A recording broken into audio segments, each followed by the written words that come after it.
What's up, everybody? Welcome back to another episode of the Noot News Podcast. We're so excited for our first series preview of the year. Let's get right into it. So we've got the Cardinals playing the Blue Jays opening day, and then we'll have a day off on Friday, and then we'll have two more games on Saturday and Sunday. So first weekend series of the year, first series of the year.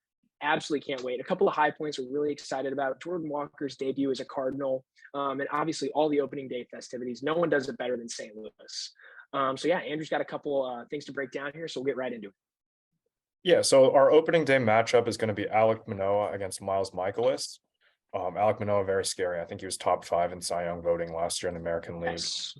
And then on Saturday, we got Kevin Gausman against Jack Flaherty. I think that'll be pretty interesting to see how Flaherty looks this season. Flaherty did not look good in the 24-1 loss to Houston that happened on Sunday, but it's only spring training, so I guess we'll find out for real. And then on Sunday, we have Chris Bassett going up against our Jordan Montgomery. I think that one is going to be probably the closest pitching duel in terms of matchup wise. Cardinals have a lot of like 2, 3, 4 spot rotation arms, and the Blue Jays have a couple premium arms up at the top of their rotation.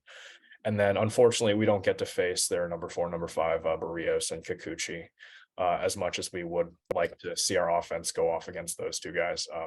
We don't get that. Well, it's going to be all right. Obviously, there's some tough pitching matchups here, but I've said it before. I actually really like this Cardinals rotation. And I think there's totally a world at the end of the year where we look up and Flaherty had better stats this year than Gausman. I mean, Flaherty's proven he can do it. And, I've got him as one of my team MVPs this year, actually. And I think if he can reemerge, especially if he's got to be healthy.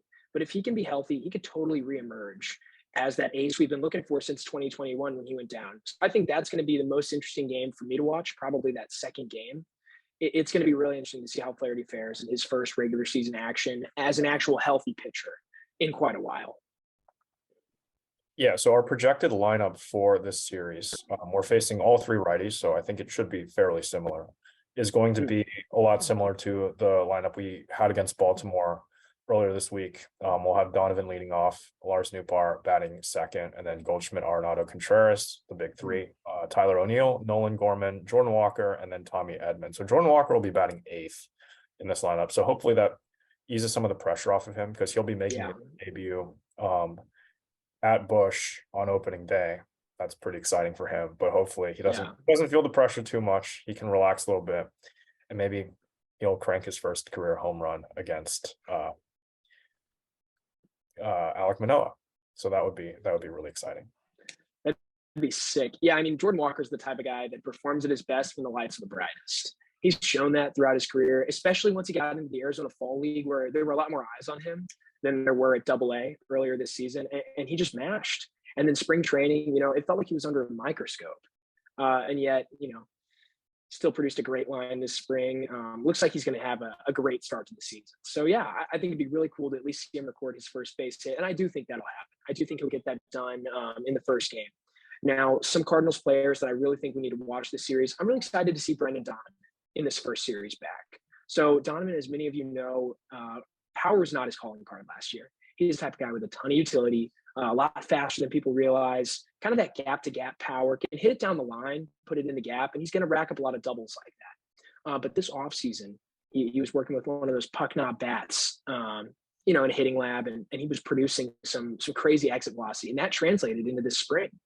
We saw him, I believe he recorded, 4 or 5 home runs this spring, which almost matched or surpassed his total from last season. In a way smaller sample size. So that's definitely something to watch. It's going to be interesting. I want to see him record some nice high exit velocities in this first game, especially off a guy like Alek Manoah. So I'd be looking to watch Brendan Donovan for sure. And then one other guy I want to see, kind of a similar thing, Lars Noot. So apparently he was registering bat speeds the other day of about 75 miles an hour in the cage, which would put him in a tier of baseball's most elite power hitters. That's the type of stuff that Aaron Judge is doing. Obviously, I'm not saying Noot is going to hit 60 home runs, but I think 30 home run power is there. He's a type of guy that you could look up at the end of the season and see he was an elite power hitter. He's got the bat speed of some of the best in the league. It's going to be really fun to see that. And he says he's really cleaned up his swing. Could he get better than he was in the second half last year? We'll just have to watch. Would love to see the batting average tick up a few points as well. But yeah, I think this Cardinals offense is going to be super strong. Andrew, what can you tell us about the Blue Jays offense now? The Blue Jays offense is very scary. I think it's maybe one of the only lineups in baseball that is better than the Cardinals, I would say. Their infield goes Matt Chapman, Bo Bichette, Whit Merrifield, and Vladimir Guerrero Jr. All of those guys, proven major leaguers. They can all definitely take you deep. Maybe not Whit Merrifield, but he's a very good contact hitter. They got Alejandro Kirk behind the plate. And then they got Dalton Varsho, George Springer, and I believe who do they have in left field? Well, Varsho will play some left field when Grichuk comes back, and then Biggio could also mix into the outfield a little bit. Teoscar Hernandez isn't there anymore, which is their big loss from this offseason. Yeah. But I'm actually not sure who they're going to be starting in left field to start the season. I'm not sure it's totally cemented either. Yeah, I'm taking a look at their depth chart here real quick. And it's showing Kevin. You made an interesting point. Maybe in center field. Oh, yes. Yes. And that should push Varsho. Yeah, not really one with the bat, but I think everyone else in that batting order is pretty threatening. So I'm pretty scared of that lineup. Hopefully our pitching a little bit. You made an interesting point there. I'm actually not even sure that I would say the Blue Jays lineup is definitively better than the Cardinals. Obviously, Vladimir Guerrero Jr. has prodigious power at first base, but I think him and Goldschmidt is pretty much a wash. Goldschmidt's coming off that MVP season. I mean, legitimately a Hall of Fame caliber player. And Vladdy has shown that he's going to be a great player. He already is. But I think that's pretty much a wash. At third base, I really love the Nolan Arenado over Matt Chapman, especially in recent years, where Chapman looks a lot less like that MVP candidate that he seemed to be in Oakland. He's had a lot of trouble swinging the bat. Last year was totally a down year for him. Obviously, he's still going to be great with the glove, but Nolan Arenado is the best defensive third baseman in the world, except maybe Brian Hayes. And then up the middle, Whit Merrifield has a ton of talent. He's shown to be a great contact hitter, very durable. That's my favorite quality about him as a player. But I still like our middle infield probably better. I think Edmonds is a similar hitter to him, and Bichette's Bichette's better than our options, but it's close enough. I think it's smaller than the gap at third. So I think the Cardinals, and then moving to the outfield where we just have all the depth in the world, I think we might even have the better lineup. I think it'd be really tough to find more than one or two lineups, maybe the Astros, who are significantly stronger than the Cardinals this year.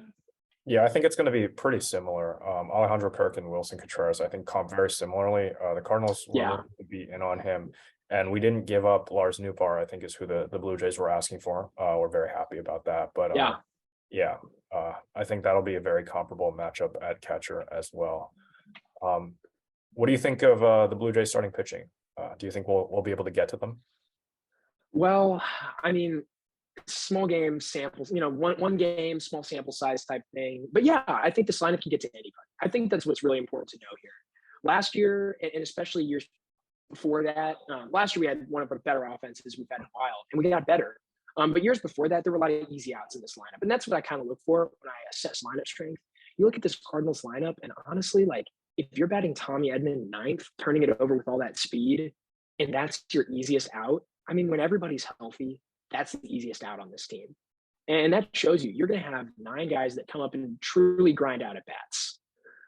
Plug in the pepper grinder there. But I mean, you're going to have 9 guys that are really tough outs all the way up and down. And that's the type of things that successful teams like the Astros, Dodgers, the 2018 Red Sox, they've had that kind of dynamic where there's no rest. And for the Cardinals to have that is absolutely huge. And so, yeah, I think we can get to anybody. I look at this team and I don't think an ace will shut us down every night. I mean, in the last few years, we've been very susceptible to just high-end talent. They've been able to just stop us. You could see it last year in the playoffs where once Nola was able to get Goldie and Arenado out, there wasn't as much depth.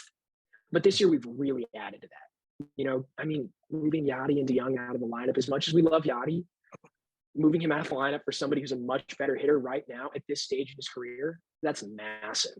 You get rid of that easy out in the middle of the lineup. Yeah, for sure. I think this lineup is going to be scary for any pitcher, and hopefully we'll be able to get to those 2 aces at the start of that. Absolutely. One last thing I wanted to cover before we start our little hit streak game is the 40-man roster. So Jordan Walker has been called up, kind of, but he does not have a spot on the 40-man roster currently, and someone has to go. So who do you think that's going to be? I assume Jose Fermin. He seems like the obvious candidate to me, unless they're trying not to lose some of that infield depth. I would say if that's the case, then maybe Moises Gomez is getting outrighted, which would be a real shame because I think he's someone that we still all want to see up with the big league club. After the year he had last year, and in spring training, he didn't really do anything to dissuade our strikeout concerns. Still a lot of swing and miss in his game, still having trouble making solid contact frequently. But he's the type of guy that when he hits it far. So I think a lot of us still want to see him get a shot at the major league level. So I think it'll be one of those two. I'd be really surprised if they outrighted a pitcher or something like that. I don't really know how many, maybe it's Barrera. Is he on the 40-man yet? No, he's not. But what if I don't it's think Young? so. I would be really surprised if it was Paul DeYoung. I think they could consider moving DeYoung to the 60-day. Yeah. But I don't think they will. It doesn't seem like, probably not going to move him to that. So if that's the case. Wilking Rodriguez to the 60-day. I know they don't want to lose him by not leaving him on the 40-man roster. But that's one way to get him off the 40-man roster without having him potentially being sent back to the Yankees, I think. Yeah, I see that for sure. But I don't think they're going to waste a pitcher roster spot on an outfielder because we're going to need that pitching depth later in the year. Yeah. I would be pretty surprised if it wasn't for me. And if it's not for me, it should be Gomez. Okay. Besides that, I don't really see anyone else. Those seem like candidates to me. And then one other question I actually got from a fan the other day. So normally Contreras hasn't been here. Normally Kisner is Michaelis's personal catcher. And so does that mean Kisner has a shot at catching opening day? I don't think so. I think there's a couple reasons. I think just the storyline of, we have the Cubs franchise catcher. I think the fact that it's opening day, and I think the amount of money they gave him, he will catch opening day. But it was definitely an interesting wrinkle that they brought up. Yeah, I think Waino was initially supposed to start opening day before he went down with that groin injury. So, for sure, Michaelis is going to have to pitch to Contreras at least for the first game. I mean, you got to announce him on the opening day lineup, right? If you sign him to such a big deal and Andrew Kisner is catching, I agree. You just can't. So, it's got to be Contreras. But I would expect later in the season, pay close attention because I do think that Kisner will mostly catch Michaelis. They have a great rapport. Michaelis has time and again praised Kisner for how he handles the pitching staff. They've developed a great relationship over the years. So I would expect to see that later on this season. But yeah, I think for opening day, it's pretty safe to assume that Contreras will catch.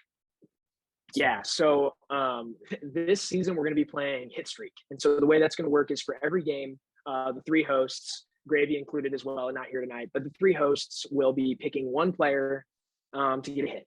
And we'll see what we can do. You can pick the same player twice in a row, no restrictions on who you can pick. But sometimes we'll have to pick before lineup cards are released, so it's going to be tough. So we'll probably end up picking, frequent regulars for the most part. And then if you would like to see our hit streak picks on days where we haven't filmed an episode, so for games that aren't the first game in a series when we're doing a preview, be sure to check out our Twitter page where we'll post all our picks. We'll also post our scores, streaks, active streaks type of thing. I plan to get the high score this year, so we'll see how it goes. But Andrew, who are you going to be picking for the first hit streak game of the year? I'm taking Jordan Walker. I'm going to be in the building. I'd love to see him get his first major league hit. I believe in a little bit of magic. Albert Pujols had that magical 2001 spring training, kind of similar to what Jordan Walker has. And Albert Pujols went yard in his first at bat at Old Bush. So, I think Jordan Walker might do something similar. All right. For me, I'm going to be going with an oldie but a goodie. I think it's going to be Paul Goldschmidt. Led the team in batting average last year, type of guy that's going to hit 300 most years. And I think he's going to come out of the gate swinging. I think Paul Goldschmidt's going to have a great first game. I expect him to have at least one base hit, hopefully multi-hit game, a couple extra base hits. We'll see. But I expect Paul Goldschmidt to have a great year. And I like the matchup with him and Manoah. Goldie cranked lefties last year, but he can also hit righties. So, I think that'll be my pick. And then we'll post Gravy's pick to Twitter. So please, and Instagram and all our other social media outlets. So be sure to check that out. Well, thanks for watching, everybody. That'll wrap up our first season series preview. So please be sure to like, comment, and subscribe as usual. Share this with all your friends.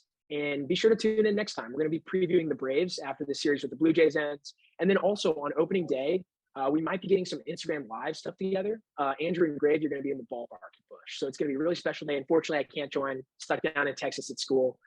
But yeah, they're going to be in the building. It's going to be awesome. So be sure to tune in. We're going to have lots of content coming to you from the first day. Yeah. So happy opening day to all who observed. It's going to be a great season. We absolutely can't wait. All right. Signing off. Thanks for joining. Holiday. Should be a national holiday, but it's unfortunate.